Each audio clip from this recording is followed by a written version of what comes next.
The biggest, the number one thing that someone can carry into work to make things work better for them at the worker side, not the leader side, is self-esteem. I'm a Generation X person. Generation X person, we learn to work by fear.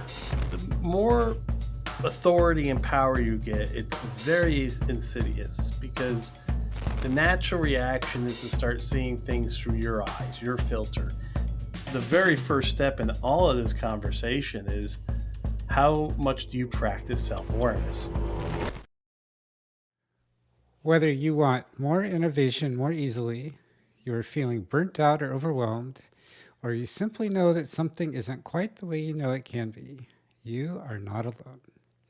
I hear the same from leaders every day. On Uncommon Leadership, we explore aligning personal fulfillment with business success, creating authentic teams, and cultivating the resilience, adaptability, and ease necessary to move beyond simply surviving today's challenges into thriving. I'm Michael Hunter, and today we'll uncover fresh insights into what it means to lead today. Joining me is David Mantica. David serves as Vice President and General Manager for Skills Development Group US. Fueled by his passion for developing empowered knowledge workers, he helps companies through training and coaching, equipping them with today's critical skills needed to work effectively in a VUCA, volatility, uncertainty, complexity, ambiguity world. With over 30 years of experience and more than 700 speaking engagements, he inspires better work practices in marketing, product management, project management, software development, executive management, and all the other key areas of technology and business operations there are. What does we leave out, David? No. Yeah, I've been lucky. You've been lucky. The other thing you have to do is you have to show people the other side. Like I used to have people say to me, why are you letting that person get away with that? And I would say, okay, here's the situation. Wouldn't you want me to give you the same leeway I'm giving that person if you had that problem? So making sure they see it beyond just themselves. Like, look at you, you have that problem. You're going to be treated. Shouldn't you be excited? I mean, wow, the company's treating Bob like that. If that happens to me, they're going to treat me like they treated Bob. That's great. I mean, that's so comforting. But that's not necessarily the case. So you have to kind of point that out. That's another technique a leader can use, is to just kind of rationalize, hey, this is why I'm doing this. Explaining things more, being more communicative. Like, this is why I made the decision here. This is why I made the decision there. This is what my logic was. This is what my thought process was. I find that, showing your thought process can help people at least feel more comfortable that something was thought through. Okay, they might have not made the same decision I would make, but I like what at least they could explain to me why they made the decision. I tried to do that with my wife all the time. I'm like, here's why I made the decision. You might not have liked my decision, but at least I was thinking about it. I just wasn't acting instinctually. I put the bar of soap here because I thought maybe you'd want it there because of this, and this. And it does have a tendency to help. At least she knows I was thinking, and I might not have liked the outcome, but at least there was thought and it wasn't just me doing it. Right. So that helps out. That helps out a lot. The biggest, the number one thing that someone can carry into work to make things work better for them at the worker side, not the leader side, is self-esteem. I mean, self-esteem is so hard. There's so much fear. There's so much, workplace is a scary place. It's a fearful place, right?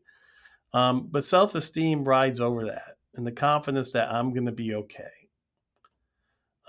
Too many folks are worried about being laid off, about being fired, about being taken advantage of. And I get it, rightly so. But in the vast, vast majority of the cases, someone got laid off, they found another job. Someone quit, they found another job. They didn't become destitute on the side of the road. And I think having some of that self-esteem, and it's tough because I'm a millennial. I learned to drive work by fear. I'm a Generation X person. Generation X person, we learned to work by fear. That fear I talk to so many people that are highly productive, and it's a very fear-oriented productivity. So, what's fear? Fear is a lack of, faith in oneself. You're scared, right? And that anger comes out too when that happens.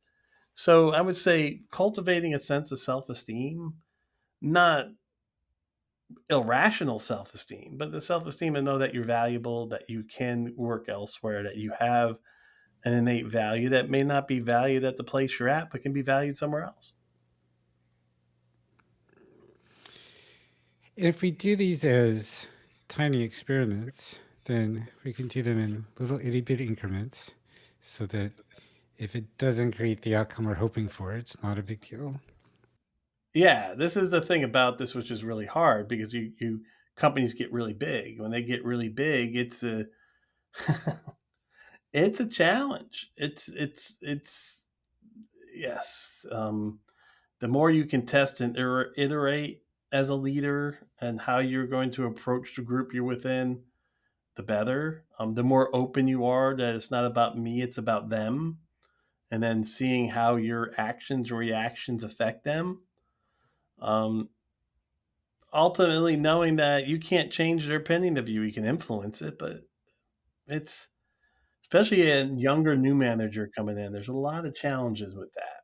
You know, one of the things that I see a lot of leaders do if they're coming in and trying to do a transformation is they'll just let everybody go and hire their own people because it's easy, right? Because they hire people that are like them and they can start moving forward without a lot of this whole, friction. It goes back to the whole concept of storming, norming, forming, and performing, right?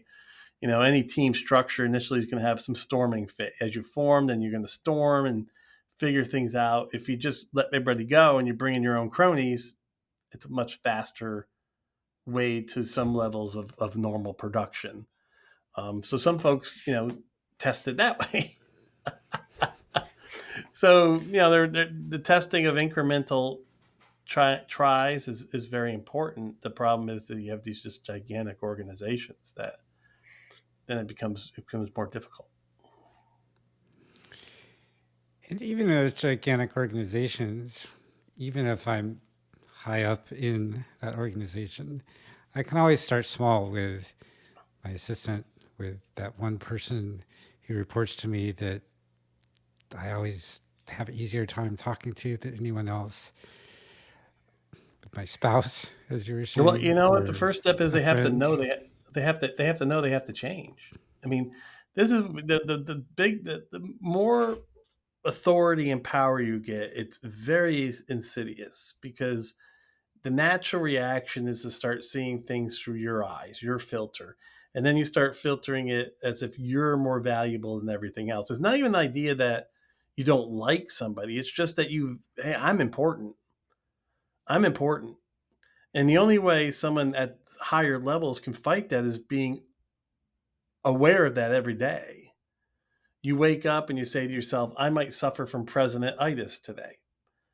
And my wife called it president-itis. It's like, okay, you just, think everybody's going to laugh at you. You think everybody's going to do exactly what you say because that's president-itis. And I have to say, for my small scenario, we got the $13 million with a large number of employees. But in that small scenario, it was crazy how many times I could see myself succumbing to that and how you had to just be self aware. So when you look at this, the very first step in all of this conversation is how much do you practice self awareness? How much are you checking in with yourself and your emotions and how you're feeling and how you're perceiving things? And then how do you self manage? Like, how do you go about like adjusting?